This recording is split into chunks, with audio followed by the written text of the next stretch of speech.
Më 1 nëntor 2025, Serbia përkujton një vit nga tragjedia e rëndë në Novi Sad, ku 16 qytetarë humbën jetën nga shembja e një strehimi të ndërtuar në mënyrë të papërgjegjshme, por ndërsa opinioni publik kërkon drejtësi dhe reflektim. Presidenti Aleksandar Vučić ka paralajmëruar se kjo ditë do të kalojë pa ceremoni, pa ndjesë dhe si çdo ditë tjetër. Në vend të kujtimit institucional, vendi përgatitet për protesta të reja qytetare dhe studentore, duke e kthyer 1 nëntorin në një simbol të rebelimit ndaj harresës së qëllimshme shtetërore. Serbia ndodhet në një moment kritik të zhvillimeve të brendshme politike. Një vit pas shpërthimit të protestave studentore dhe me opozitën që përpiqet të ridimensionojë veten përballë regjimit të Aleksandar Vučićit, pyetja më urgjente që shtrohet në Beograd është: a janë të gatshëm këta aktorë të marrin pushtetin?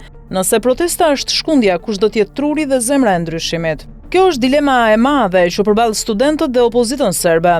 Në artikullin e publikuar nga Danas, analistë dhe figura të njohura të shoqërisë serbe theksojnë se megjithë rritjen e ndikimit publik të lëvizjes studentore dhe thirrjet për zgjedhje të lira, mungon ende një alternativë qartë dhe funksionale për qeverisjen e vendit. Studentët janë zemra morale e protestës, por jo një strukturë politike që mund të qeverisë.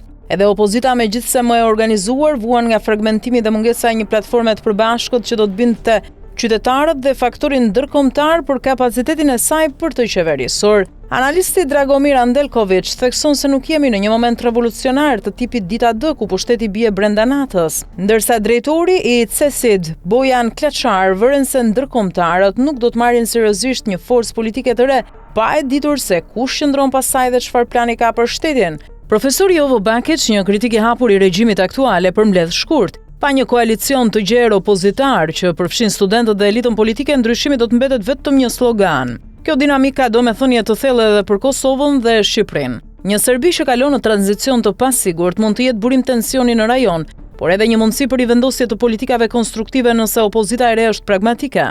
Megjithatë, nëse ndryshimi i pushtetit bëhet pa adresuar qëndrimet ndaj Kosovës, shqiptarëve në luginën e Preshevës dhe raportet me NATO-n, atëherë nuk kemi të bëjmë me një hapje demokratike, por me një riformatim të nacionalizmit serb me fytyrë të re.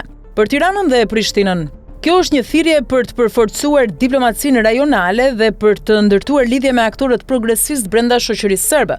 Protestat në Beograd nuk duhen parë vetëm si zhvillim i brendshëm serb, por si pjesë e një vale të re politike në Ballkan që mund të prodhojë qasje të reja, pozitive ose jo, ndaj çështjeve të pazgjidhura.